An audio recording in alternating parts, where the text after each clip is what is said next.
बिस्मिल्लाहिर्रहमानिर्रहीम। आज के सच के साथ मैं हूं वसीम अब्बासी और आज हम 3 ख़बरों पर ही बात करेंगे। एक तो पाकिस्तान में इमरान खान साहब की रिहाई के लिए दबाव पाकिस्तान पर क्या बढ़ता जा रहा है और किन किन ममालिक का दबाव है, आज इस सवाल से बात करेंगे।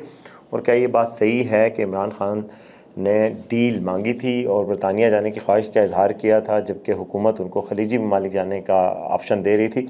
इस पर बड़े दावे सामने आए हैं, इस पर बात करेंगे। इसके अलावा इंडिया और पाकिस्तान की जंग का ख़तरा कितना सीरियस हो चुका है और अब क्या हो चुका है, दोनों ममालिक किस तरह जंगी तैयारियों में मसरूफ़ हैं, ये भी आपको बात करेंगे। इसके अलावा कल इमरान खान साहब की रिहाई के लिए मुल्क गिर पीटीआई एहतजाज करिए, उस एहतजाज की कितनी तैयारियां हैं और क्या एक्सपेक्टेशंस हैं उस एहतजाज से, उस पर भी बात करेंगे। तो सबसे पहले इस चैनल को सब्सक्राइब करें ताकि हम आपको बताते रहें कि जो हो रहा है पसे पर्दा, उसके पीछे क्या हो रहा है और क्यों हो रहा है।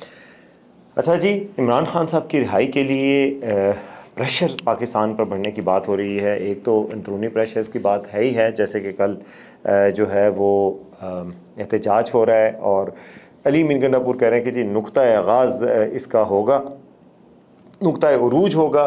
कुछ लोग कह रहे हैं ये नुक्ता आगाज़ होगा। इमरान खान साहब ने इससे पहले कहा था कि भाई ये नुक्ता उरूज होना चाहिए, 5 अगस्त को नुक्ता उरूज होना चाहिए। लेकिन नुक्ता उरूज तो तब होता है कोई नुक्ता ज़वाल होता है या कहीं से आस्ते आस्ते मोमेंटम पकड़ती ठहरी।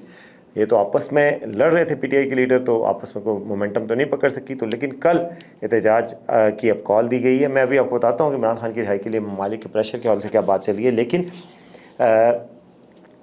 इस जो कल के एहतजाज है उस हवाले से बात कर लेते हैं कि वो केपी में उसकी तैयारियां हो रही हैं और कहा जा रहा है कि शायद मुराद सईद भी पहली दफ़ा सामने हैं, लेकिन उनके इम्कानात थोड़े कम लग रहे हैं। बाकी रहनुमा वहाँ पे होंगे और शामिल होंगे। पेशावर में एक बड़ा एहतजाज होगा, वहाँ से खड़े होंगे, लेकिन इस्लामाबाद की तरफ आने का प्रोग्राम नहीं है। इस्लामाबाद में बिल्कुल सुकून की कैफियत है, ना कोई कंटेनर लगे हैं, ना कोई स्कूल बंद हो रहे हैं, ना कोई अभी तक की इतलात के मुताबिक जब तक मैं आपको बता रहा हूँ, ना ही इसके अलावा कोई रास्तों की रूट्स की बंदिश की कोई ऐलान किया गया है। तो इस्लामाबाद तो बिल्कुल वो नहीं है, अपने अपनी जगहों पर जलसे किए जाएंगे। पेशावर में, केपी में, केपी के मुख्तलिफ बाकी इलाकों में एक शो होने की उम्मीद है, मुजाहरे होंगे एक दिन के। मगर पंजाब किस हद तक मुजाहरे करने में कामयाब होती है पीटीआई, ये एक बड़ा क्वेश्चन मार्क होगा। क्योंकि पिछली दफ़ा जब 24 नवंबर भी हुआ था तो पंजाब में इक्का दुक्का लोग भी नज़र नहीं आए थे और बहुत ही बुरी तरह पंजाब में एहतजाज नाकाम हुआ था। अब ये देखना होगा कि कल क्या शेरपाव ब्रिज के पास, कहीं लाहौर में लिबर्टी के पास, कहीं आपको लोगों का हजूम नज़र आएगा। अभी तक के आसार ऐसे नज़र नहीं आ रहे कि कोई बहुत बड़ा हजूम होगा या कोई बहुत बड़ा मुजाहरा करने में कामयाब होगी पीटीआई। कराची में भी कहा गया है, लेकिन कराची में तैयारियां इतनी नज़र नहीं आ रही। शायद वहाँ पर थोड़ा बहुत शो डाउन हो सकता है।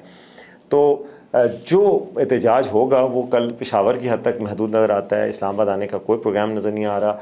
और पेशावर की हद तक जो महदूद होगा, क्या वो हुकूमत को या इस्टेब्लिशमेंट को फोर्स कर सकता है कि इमरान खान साहब को रिहा कर दिया जाए? बहुत बड़ा क्वेश्चन मार्क है। मेरी राय में तो ये बज़ाहिर पार्टी की एक ऐसी गोंगलों से मिट्टी झाड़ने वाली कोशिश की है कि शक्ल होगी कि जी हम एहतजाज कर रहे हैं, खान साहब ने कहा था एहतजाज करना है, चलो जी हम एहतजाज करके दिखा रहे हैं, हम सारे कर रहे हैं। सब अपनी अपनी नौकरी पूरी करने के चक्कर में होंगे। कोई एहतजाज की वो मोमेंटम पीटीआई बनाने में कामयाब नहीं हो सकी, जो एक मोमेंटम जैसे कि इवन 24 नवंबर के एहतजाज से पहले बना था। ये लोग कहते थे, बात करते थे। अब बहुत सारे कारकुन तो वैसे ही बददिल हो गए हैं। ट्रस्ट डेफिसिट बहुत ज़्यादा है लीडरशिप पे ही। अली मीन गंडापुर अगर लीड करेंगे, अली मीन गंडापुर पे खुद ट्रस्ट का फकदान है। शेर अफजल मरवत साहब ने 1 महीना तक एहतजाज को डिले करने की तजवीज़ दी है कि जी मुझे मोमेंटम बनाने का मौका दें, मैं आपको एहतजाज करके दिखाऊंगा, लेकिन 1 महीना इसको लेट करें। अब 1 महीना कोई लेट करने को तैयार नहीं है कि उन्होंने कहा जी अलीमा खान और बाकी लोगों ने कोशिश की बात की, लेकिन इसके लिए टाइम लगेगा। तो एहतजाज के जो हवाले से है वो उस कल के एहतजाज से इमरान खान की रिहाई के हवाले से कोई इम्कानात नज़र नहीं आ रहे। ताहम और उस एहतजाज का आपके सामने नज़र आ जाएगा कि कितना कामयाब होता है। ताहम ये ज़रूर हो सकता है कि लोग निकलें केपी में और इधर तो निकलेंगे, लेकिन यह है कि वो चूँकि वो कोई थ्रेट नहीं होंगे किसी के लिए, हुकूमत के लिए और इस्टेब्लिशमेंट के लिए। मगर जो हुकूमत और इस्टेब्लिशमेंट के थ्रेट हो सकता है वो तो हो सकता है डोनाल्ड ट्रंप साहब की तरफ से कहना, उनकी तरफ से कहना।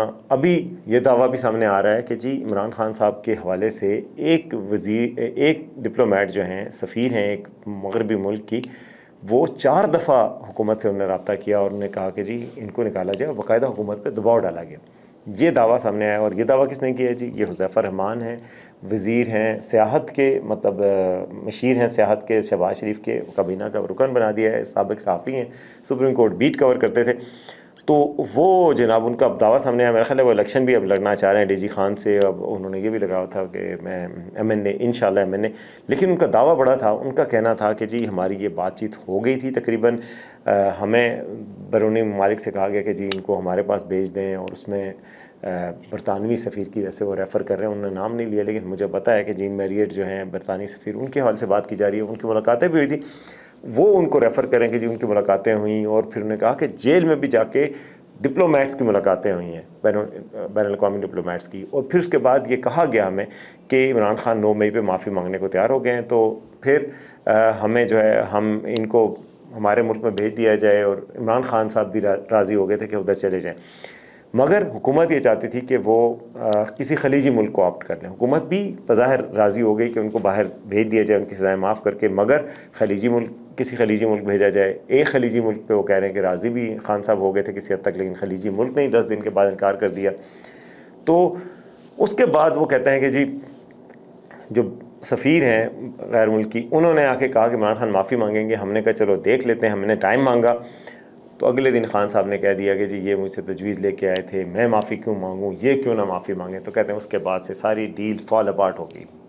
अच्छा, दूसरी तरफ मैं आपको बताऊं कि खान साहब के बेटे जो अमेरिका गए थे, और अमेरिका में कल न्यूयॉर्क टाइम में आपने इश्तिहार देखा होगा, एक बड़ा सारा इश्तिहार लगा हुआ है फ्रंट पेज पे कि जी खान साहब को रिहा किया जाए, क्योंकि खान साहब कहा गया कि उन्होंने अमरीकी मफादात को आगे बढ़ाया, अफ़गानिस्तान में सुलह करवाई। लेकिन अमरीकी मफादात को आगे बढ़ाया, अमरीकी मफादात को आगे वो कहाँ बढ़ाते थे, वो तो कहते थे अमरीका की साजिश है और मेरी हुकूमत इसलिए गिराई जा रही है कि मैंने अमरीका को एब्सोल्युटली नॉट कहा, मैं तो ग़ुलामी की ज़ंजीरें तोड़ने वाला बंदा हूँ। मगर वहाँ पर इश्तिहार किया दिया जा रहा है, इश्तिहार दिया जा रहा है कि उन्होंने अमरीकी मफादात को आगे बढ़ाया। तो ट्रंप ओनली उम्मीद है, ये उनके बेटे कह चुके हैं कि Trump, we are looking towards Trump, और वही हमें वाहिद उम्मीद अमेरिका है जो हमारी करेगा।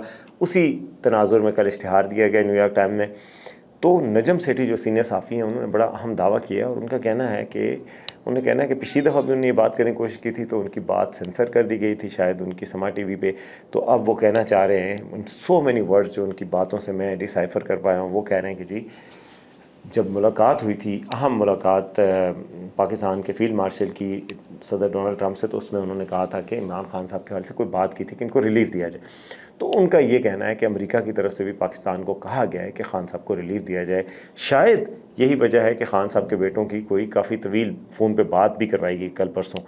तो और ख़ान साहब के हवाले से यानी इस तरह का रवैया नरम, लेकिन ये बात पे वो भी मुत्तफ़िक हैं कि इमरान खान साहब की रिहाई के हवाले से पाकिस्तान की शराफिया, पाकिस्तान की हुकूमत और मुक़तदरा जो है वो किसी की बात सुनने को तैयार नहीं है। इस प्रेशर को, जो प्रेशर आ भी रहा है वैसे, इसके बावजूद ऐसा नहीं होगा। और मेरा भी यही तज़िया है कि प्रेशर चाहे कितना भी ज़्यादा हो, ये एक बड़ी पर्सनल सी लड़ाई हो चुकी है और लड़ाई आगे बढ़ चुकी है। तो ये बात के इम्कानात बहुत कम नज़र आते हैं कि खान साहब को जो है वो रिहा करके बाहर भेजा जाए। ये हो सकता है कि उनको जेल में रिलीफ़ दे दिया जाए, जो रिलीफ़ डिमांड की जा रही है कि किसी हद तक किया जाए वो किया जाए, बच्चों से बात करवा दी जाए। बच्चे अगर पाकिस्तान आते भी हैं, बाय द वे उस बात का बहुत लतीफ़ा बन रहा है। अलीमा खान ने कहा था कि जी नाइकॉप जो है ना बच्चों के, जो ओवरसीज़ पाकिस्तानियों के लिए नेशनल आइडेंटिटी कार्ड बनते हैं, उनको नाइकॉप कहते हैं।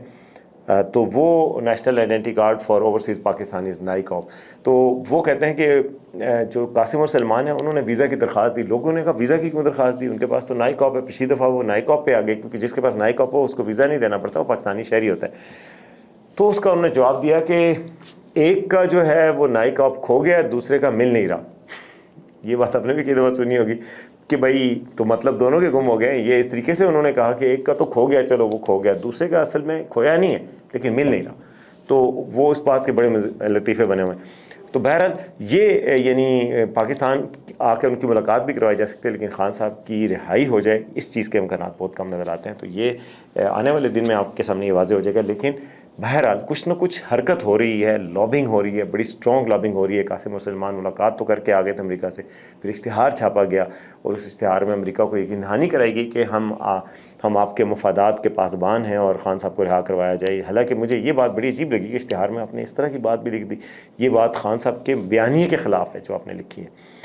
अब आते हैं जी आज की आखिरी खबर की तरफ, और वो है जी इंडिया पाकिस्तान जंग का। मेरे ख्याल में इंडिया पाकिस्तान जंग के हवाले से क्यों ये टेंशन बढ़ती जा रही है, ये बात आपको पता है कि जब बनियान मरसूस कंप्लीट हुआ उसके बाद ही एक दफ़ा आर्मी चीफ से पूछा गया था कि क्या कोई ख़तरा है इंडिया पाकिस्तान जंग का, तो उन्होंने कहा नहीं जी, इंडिया जुर्रत ही नहीं करेगा, क्योंकि जिस तरीके से माफ़ी तलाफ़ी उन्होंने मांगी थी अमेरिका के ज़रिए, वो अब जो दोबारा उनको पता है कि यहाँ से क्या जवाब आए। ये बात अपनी जगह ठीक है, मगर जो मोदी के साथ इंडिया में हो रही है, जिस तरीके से पार्लियामेंट में, राज्यसभा में, लोकसभा में उनको टेक ऑन किया है अपोजिशन ने, जिस तरीके से उनको कांग्रेस ने कहा है कि यार आपके पास अगर आपके जहाज़ नहीं गिरे तो जहाज़ कोई नुमाइश करके दिखा दो। एक एमपी आ गया, उसने कहा मैंने जहाज़ खुद देखा है, इसका ये टुकड़ा देखा है, इस टुकड़े के एयर चीफ ने तस्दीक की है, तो ये राफेल है, तो फिर आप बताएं कि ये कैसे नहीं टूटा। तो इतनी बेइज्जती हो चुकी है कि उसके पास कोई ऑप्शन नज़र नहीं आ रहा कि उतनी इज्जत कैसे बचाए। इलेक्शन में वो हार रहा है, जो अभी गुजरात में इलेक्शन हो रहे हैं, इस सारे तनाजुर में वो चाहता है, यानी इंडियन गवर्नमेंट और इंडियन प्राइम मिनिस्टर मोदी अब हर सूरत में चाहते हैं कि पाकिस्तान के साथ कोई ऐसा सेटल किया जाए स्कोर, क्योंकि वो जंग मार का हक वो समझते हैं कि उसमें हजीमत उठानी पड़ी है। इंटरनेशनल मीडिया कह रहा है, कल बाय द वे इकोनॉमिस्ट की रिपोर्ट आई है, उससे पहले रॉयटर्स ने कहा कि किस तरह पाकिस्तान ने राफेल तारे गिराए, किस तरह एयर चीफ बैठे रहे और पाकिस्तान की एयरफोर्स ने सुपीरियर टेक्नोलॉजी का इस्तेमाल किया, सुपीरियर विजडम और वार स्किल्स का मुजाहरा करते हुए इंडिया को नाखुश चने चबाए। पूरी दुनिया गवाहियाँ दे रही है, तो उस बात पर उनको अब बहुत वो है। और यही वजह है कि उन्होंने गुज़श्ता दिन ये धमकी भी दी है कि पाकिस्तान पे ब्रह्मोस मिज़ाइल गिराए जा सकते हैं। ब्रह्मोस मिज़ाइल ही हैं जो इंडिया ने यूज़ किए थे पाकिस्तान के एयर बेसिस पे हमले करने के लिए, जो कि नाकाम हुए थे। ब्रह्मोस मिज़ाइल गिराए जा सकते हैं। दूसरी तरफ पाकिस्तान के आर्मी चीफ ने दौरा किया है अपनी आर्मी का, और जो इंडक्शन थी पाकिस्तानी आर्मी का Z-10ME हेलीकॉप्टर, जो अटैक हेलीकॉप्टर्स हैं, उनकी इंडक्शन का, और उसमें टैंक पे बाकायदा खड़े हुए नाराबाजी हुई, फ़ौजी मशक़ें हुई। तो ये पूरा वो वाला माहौल बन रहा है। और इंडिया की तरफ से मैं देख रहा हूँ सोशल मीडिया पर जो इंडिया के अकाउंट्स हैं, गवर्नमेंट से रिलेटेड, उनकी एजेंसी से रिलेटेड अकाउंट्स हैं, वो भी वार मॉन्गरिंग शुरू कर रहे हैं जी कि जी ये हमारे हथियार हैं, ये हम वो कर रहे हैं, ट्रेनिंग्स करवा रहे हैं, बाकायदा तौर पर ड्रिल्स हो रही हैं कश्मीर के मुख्तलिफ जम्मू के इलाकों में, मकबूजा कश्मीर में। तो डेवलप हो रहा है वार हिस्ट्री का। और ये बात जो है पाकिस्तान में भी इसको रियलाइज़ किया गया, और पाकिस्तान ने भी अब जवाबी तैयारी शुरू कर दी है। यही वजह है कि आर्मी चीफ ने अपने फ़ौज के कैंट्स का दौरा करना शुरू कर दिया है, तैयारियों का दौरा करना शुरू कर दिया, और तैयारियाँ भी बढ़ा दी गई हैं। तो दोनों तरफ से अब तैयारियाँ शुरू हो गई हैं। ज़ाहिर है पाकिस्तान को ये ख़दशा ज़रूर है। इससे पहले हमारी कुछ ज़राए से बात हुई थी, एयरफोर्स के ज़राए से भी, वहाँ पर भी ये लग रहा है कि पाकिस्तान को ये लगता है कि इंडिया दोबारा अटैक करने की गलती करेगा, वो कि दोबारा मुँह की खाएगा, लेकिन तैयारी तो करना फिर लाजिम है। इसी वजह से अब पाकिस्तान में भी जंगी बुनियादों पर तैयारियां शुरू हो गई हैं कि अगर भारत ने जहरीत की तो पहले से भी ज़्यादा उसको मुंह तोड़ जवाब दिया जाएगा। दूसरी तरफ इंडिया अपनी गीदड़ भक्तियाँ भी कर रहा है और तैयारियां भी कर रहा है, और बाकायदा उस तैयारियों की इंटेलिजेंस रिपोर्ट्स भी पाकिस्तान के अदारों तक पहुँच चुकी हैं। तो ये एक आम बात नहीं है, ये मामूली बात नहीं है, अनलेस के कोई ट्रंप या बाकी बैनुल-अक़वामी दुनिया आकर कोई सुलह करवाए और कोई बीच बचाव हो जाए, तो ये ख़तरा सीरियस और संगीन नौइयत का बढ़ता जा रहा है। बाय द वे, आज भी अमरीकी वज़ीर ख़ारजा ने पाकिस्तान के वज़ीर ख़ारजा को कॉल की। अब ये रोज़ जो कॉलें करते हैं इंडिया को छेड़ने के लिए करते हैं, इतने ताल्लुकात बना रहे हैं, ट्रेड डील कर दी, गो कि पाकिस्तान को 19% टैरिफ लगा, लेकिन 19% टैरिफ इंडिया के 25% के मुकाबले में कम है, और पाकिस्तान को फिर भी 5 से 10% एक्सपोर्ट्स में इजाफा होगा, एक्सपोर्ट्स का सरप्लस बनेगा। तो वो इंडिया को ठंडे पेटों बर्दाश्त नहीं हो रहा। उधर से अमेरिका उसको रोज़ छेड़ने के लिए कुछ ना कुछ करता है। अभी ये कल बातचीत हो गई, डील हो गई, उसके बावजूद आज भी कॉल आई है अमरीकी वज़ीर ख़ारजा की पाकिस्तान के वज़ीर ख़ारजा और डिप्टी प्राइम मिनिस्टर इसहाक़ डार को, क्योंकि ताल्लुकात बेहतर हो रहे हैं। दूसरी तरफ पाकिस्तान ने एक मैसेज भी दिया है ईरान के साथ ताल्लुकात बेहतर करके कि ईरान के सदर पाकिस्तान आए, उनके जिस तरीके से इस्तकबाल हुआ, जिस तरीके से हर तरफ उनको रेड कार्पेट वेलकम दिया गया, जिस तरीके से उन्होंने पाकिस्तान का झंडा लगाया हुआ था, और जिस तरह उनकी पार्लियामेंट ने पहले पाकिस्तान के लिए शुक्रिया का इजाफा किया, तो ये पाकिस्तान की बड़ी स्ट्रेटेजिक विक्ट्री है कि पाकिस्तान चीन के साथ बैलेंस भी कायम कर रहा है। उधर से उनके हेलीकॉप्टर हैं, ये जो Z-10ME हेलीकॉप्टर, ये बहुत ज़बरदस्त हेलीकॉप्टर हैं, अटैक हेलीकॉप्टर हैं, जो इंडिया का AH-8 अपाची हेलीकॉप्टर उसका किलर समझा जाता है, उसका मुकाबला करने की सलाहियत रखता है। 3300 पाउंड मिज़ाइल और एमुनिशन लेके जाने की सलाहियत रखता है, टैंक की तरह का मजबूत है, इसके अंदर वो इंफ्रारेड सिस्टम भी है, लेज़र गाइडेड मिज़ाइल भी हैं, तो ये ठीक ठाक एयर बैटल में काम आ सकता है। तो पाकिस्तान की एयरफोर्स में, पाकिस्तान की फ़ौज ने इसको इंडक्ट कर लिया, पाकिस्तान की मुसल्लह अफ़वाज ने। तो आप अंदाज़ा लगाएं कि दोनों सतह पर तैयारियों का क्या हाल है। तो ये है तैयारियों का आलम, और अब जंग के जो इम्कानात हैं, वो बादल हैं, वो गहरे होते जा रहे हैं। अब अल्लाह करे कि खिता दोबारा जंग का शिकार ना हो, लेकिन हर तरह की इवेंचुअलिटी के लिए तैयार तो रहना चाहिए। ये था जी आज का शो, उम्मीद आपको पसंद आएगा। देखते रहें आज का सच।